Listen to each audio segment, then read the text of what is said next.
I, 17, female, am turning 18 in a few weeks and I'm supposed to start college in 2 months. I got accepted into my first choice about a month ago and I was thrilled about it. They have a great microbiology program, which is what I'm interested in. Unfortunately, my excitement only lasted until my parents told me that they couldn't afford to send me there, and I had to pick my safety school instead because that was closer to home and would cost them a lot less. I got into an argument with them over it because it felt really awful that they told me to apply to whichever college I wanted to, but now that it was time to talk about the tuition, they were singing a different tune and were claiming not to have enough money to be able to afford the college I wanted to go to. My dad's a software engineer and my mom's the head of sales at a company, and we live comfortably. So I didn't understand why exactly they were being such misers when it came to my education. I didn't even have siblings that they had to worry about, and to be fair, the tuition was well within their budget. It just seemed unfair to me at the time, but they insisted that they'd go broke paying my tuition and wouldn't be able to save enough to retire. My parents are just in their early 40s, so I don't know what retirement they're talking about because they still have a good 20 or even more years to go. I argued with them over this for several days, and I tried everything from anger to begging and even bargaining, because I said that if they funded my education at the college of my choice, then I'd pay the full amount back to them eventually, and they wouldn't have to suffer any losses. They didn't give a damn and instead told me to start looking into student loans instead of wasting my time by arguing with them, or simply give up and go to my safety school instead. I wasn't too keen on the idea of taking a loan because of the risk involved, but after arguing for about a week, I realized that my parents were determined not to give me the money for some reason, and fighting for it would be futile.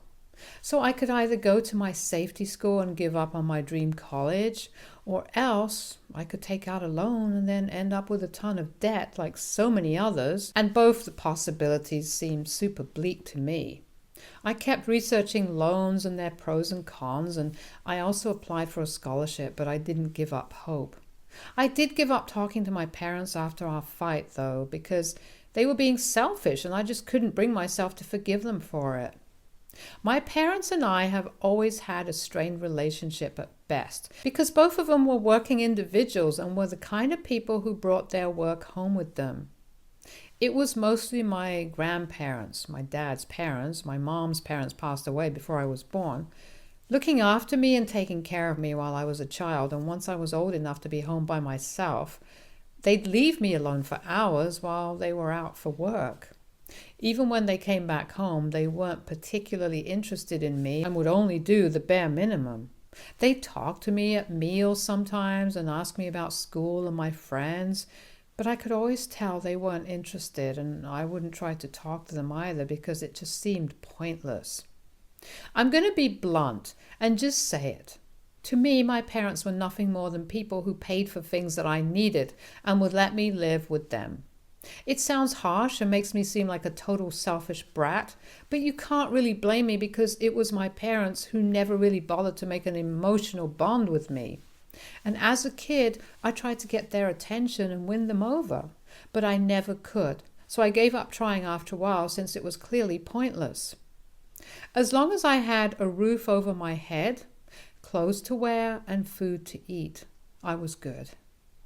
They'd sent me to a decent school, I had good grades, and now I wanted to go to a reputed college so I could land a well-paying job after it. They were going to pay for it because I knew they had that sort of money, and that was the way it was supposed to be.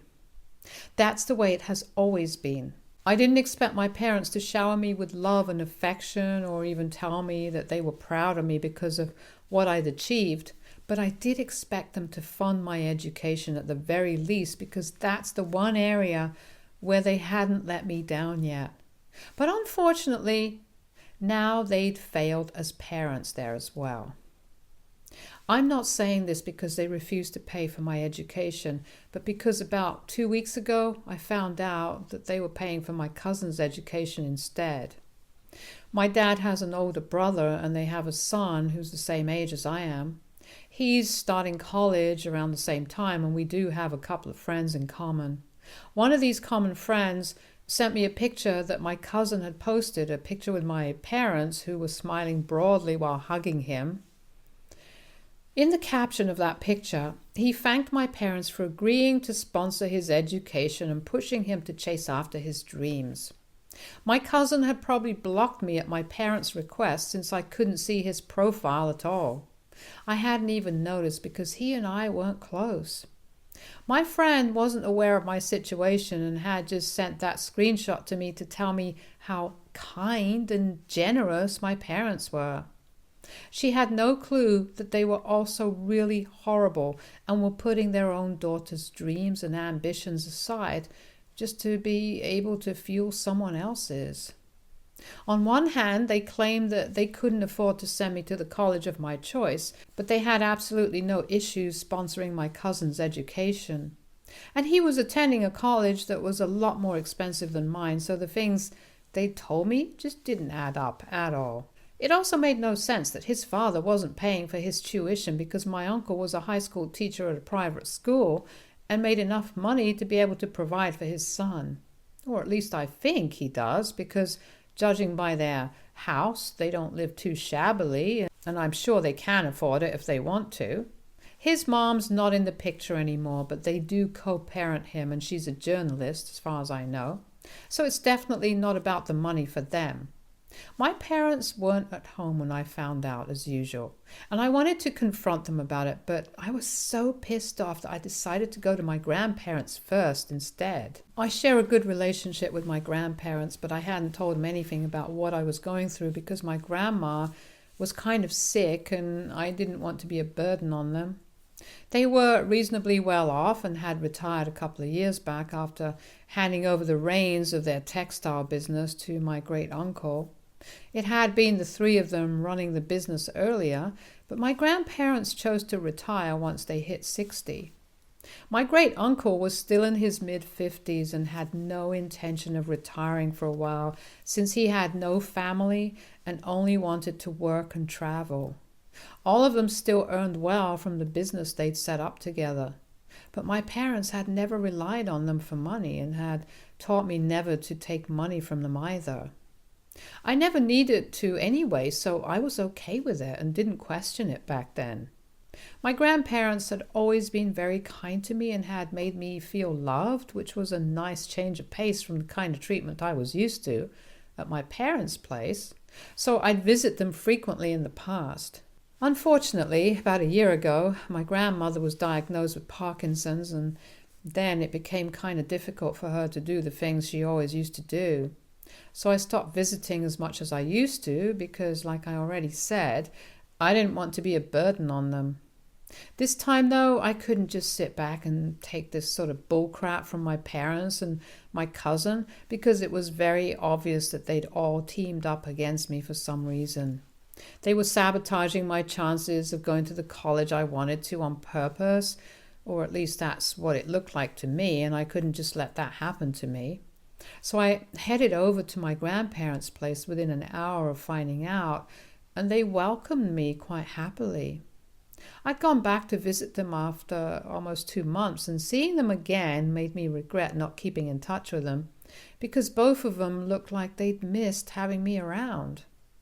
They looked thrilled to have me back, and that felt reassuring, so without wasting much time, I told them about what I'd found out. Even while narrating what had happened to them, I could feel the anger surging because it was all just so unfair. My cousin's grades weren't even as good as mine, and yet for some reason they'd chosen to sponsor him over their own daughter, and they'd even tried to cover it up. So had it not been for that one friend of mine, I might never have found out about their lies at all, and they would have been totally fine with it as well. After I was done telling my grandparents what had happened, they comforted me because I'd started crying while telling them about what I'd been going through. Both of them looked grim and just told me to go home, pack my clothes and any other important belongings, and then come back here.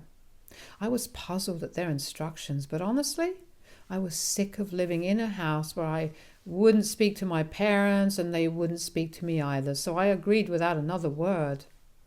At least earlier, my parents would try to talk to me, even if it was meaningless small talk.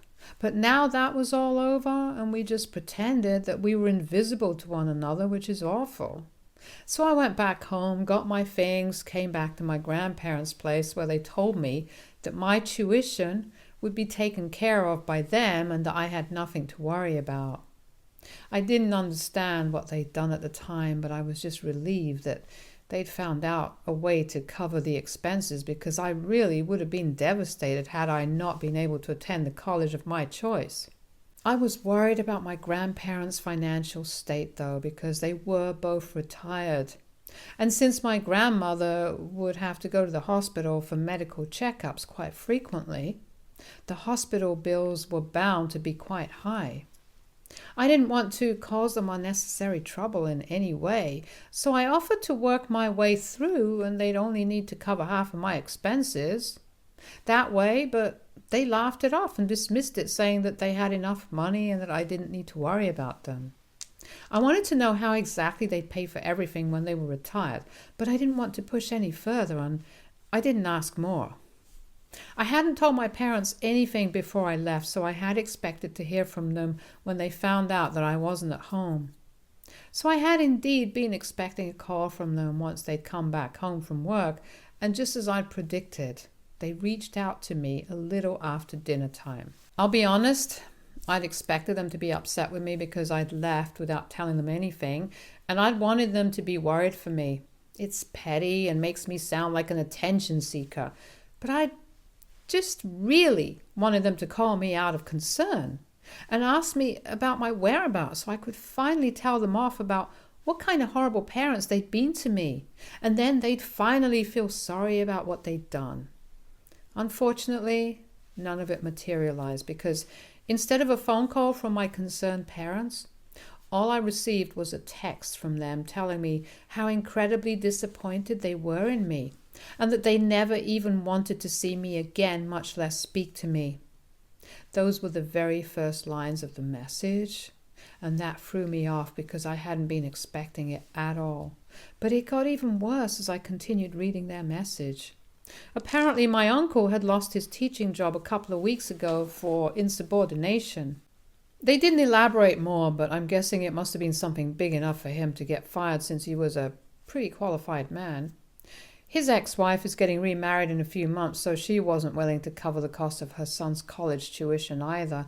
And with all the bills and other household expenses, my uncle just couldn't afford to send my cousin to the college he wanted to go. There had been a lot of outrage on my cousin's part when he got to know this, and had been threatening to run away from home, so my parents had stepped in and offered to sponsor him instead.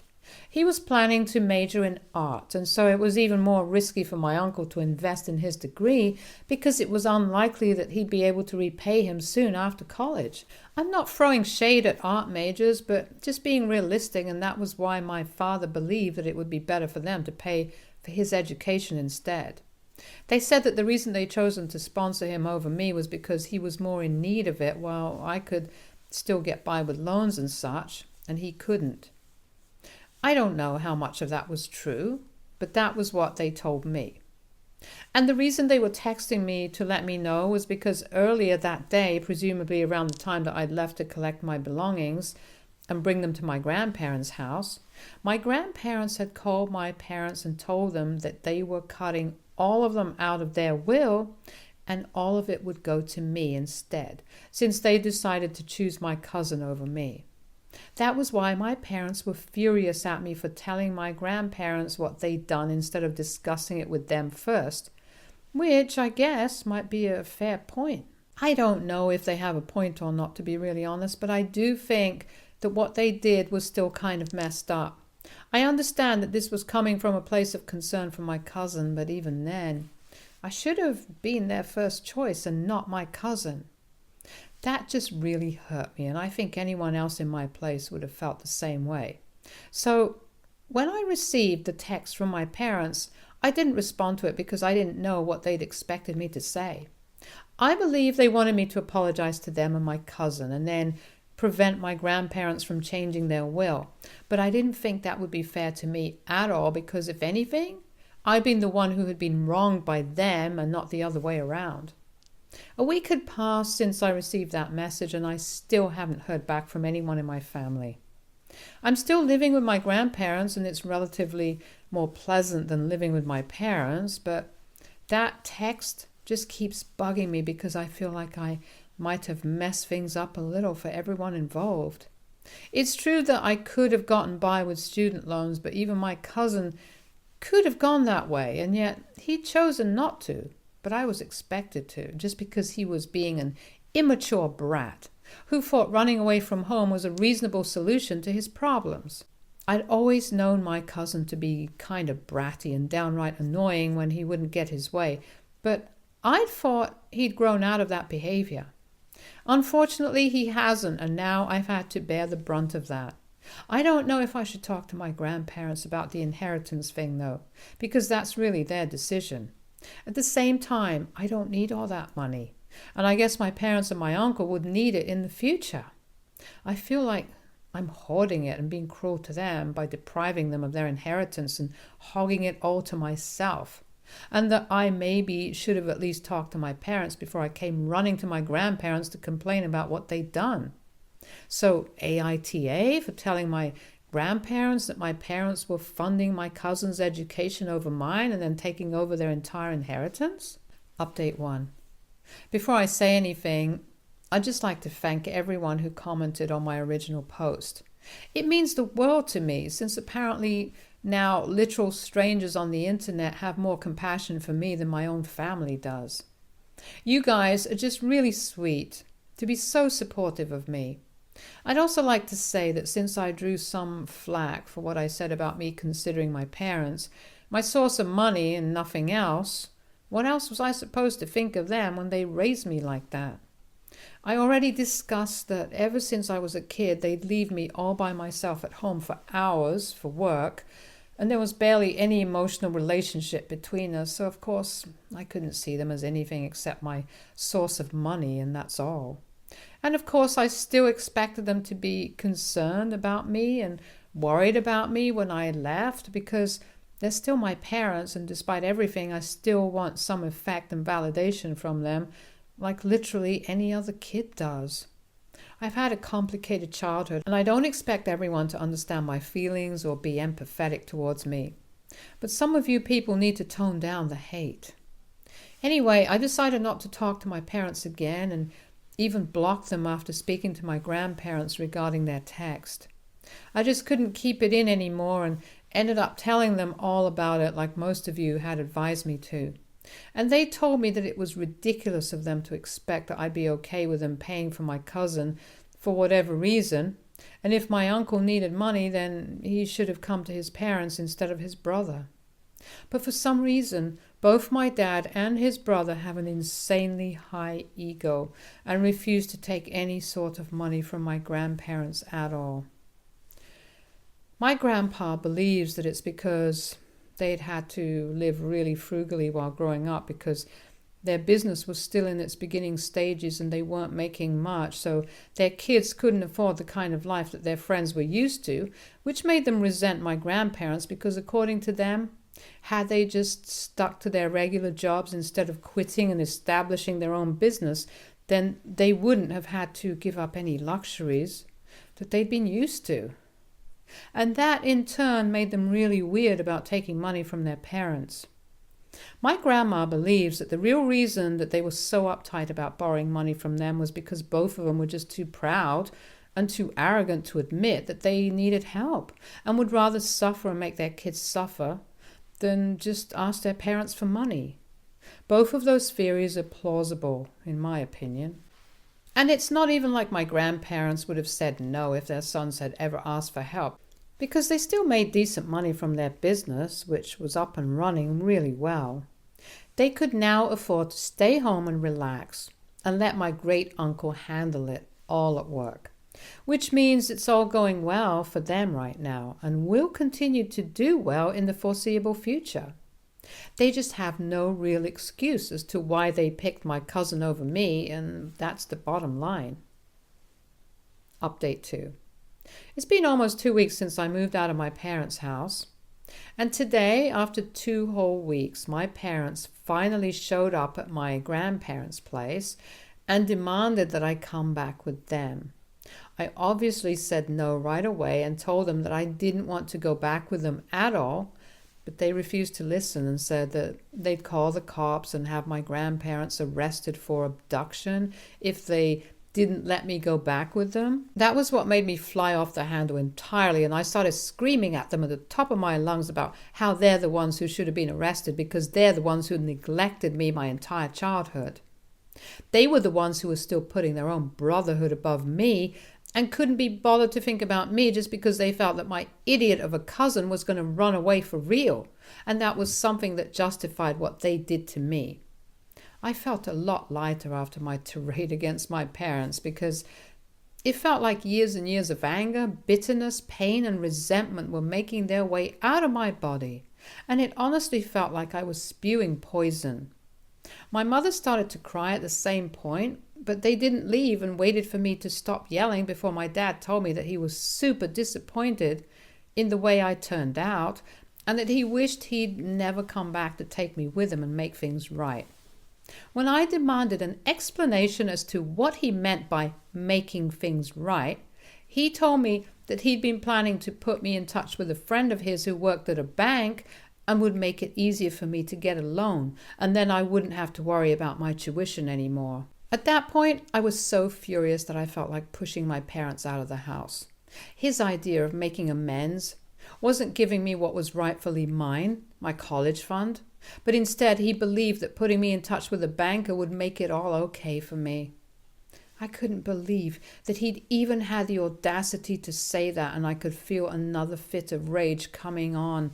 But luckily, my grandparents asked him to leave me alone and not come back.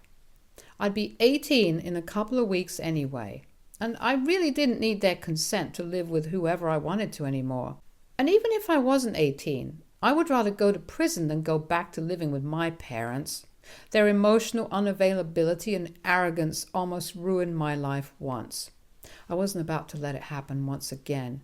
They're gone now. And just to make sure they can't take any legal action against my grandparents for letting me stay here, we're also in talks with an attorney. My grandparents were sweet enough to apologize to me for not taking me away from my irresponsible parents back when I was a kid, so I wouldn't have had to face all of this in the first place. But I don't think that's their fault anyway. I'm disappointed that my parents turned out to be like this, but I can't say I'm surprised. This was always going to happen at some point. It was just a matter of when. They've let me down countless times, but now I'm not letting them do this to me anymore. We're done, and I'm finally going to be free from them now. Update 3. Just experienced my first day of college, and boy, was it a great day. My parents are no longer in the picture, so it's just my grandparents, a couple of friends, and you guys who get to hear about it. Well, at least until I make a couple of new friends. I just hope that the next couple of months treat me just as well as today did. My grandparents are very proud of me, and I feel so thankful that I have such an amazing support system to back me up. Stay tuned for more stories from our girl relationships.